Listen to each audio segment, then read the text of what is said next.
perspective that I'm bringing to the DA's office is that of a former law enforcement officer. I remember very well the disappointment of making arrests and working hard on the streets to make cases and prosecute these crimes, and feel the disappointment of that same offender being given leniency or a slap on the wrist when we get into court.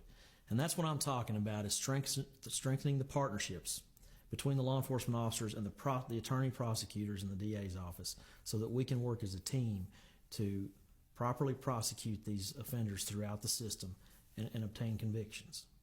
Do you have a single point that you'd like to drive home to the voters now as early voting is going on? May 6th, just around the corner. Do you have a point that you'd like to really drive home to the voters for them to know about Bryant Dunaway? Well, I'll tell you the things that I would like you to remember, if you're going to take a bullet list away from me to remember, is the fact that I have a passion for this job. I have developed a passion to make this community, improve the quality of life in this community. I'm going to bring the perspective of a law enforcement officer to the prosecuting office, so that we will prosecute zealously the crimes and the criminal offenders that are rampant in our communities. And I'll tell you this, I've run an honest and clean campaign in the messages that I've brought to the people through the media and the radio and all the different avenues. And I intend to serve you in the same way, honestly and cleanly and with good character, and to make this a better place to live.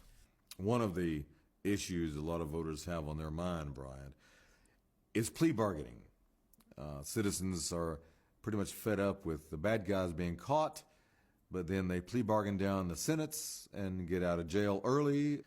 That's a problem, isn't it? That's a very good question.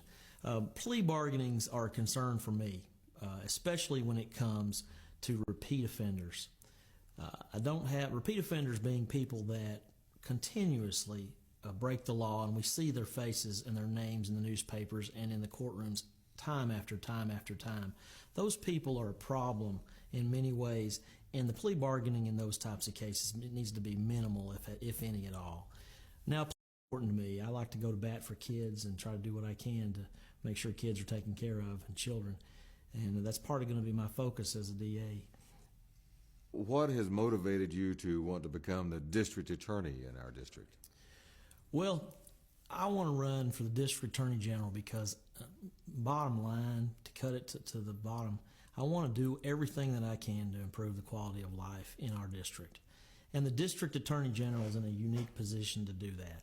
He is what I would describe as the hinge pin of the criminal justice system.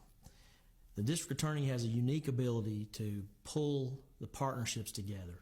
I want to strengthen the partnerships between our law enforcement officers, our police, sheriff's departments, and the staff of the district attorney general, so that we can better prosecute crimes and better tackle these problems that we have rampant in our district. The district attorney general also has the ability to pull in other partners, CASA and child advocacy centers and other unique advocacy programs, so that we can work as a team to solve the problems that exist in our district, because crime affects families.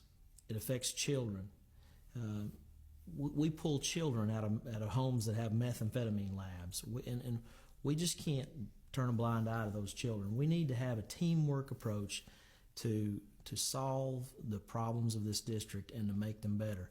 And we need to be tough on crimes. My administration as DA is going to put special emphasis on repeat criminal offenders. They are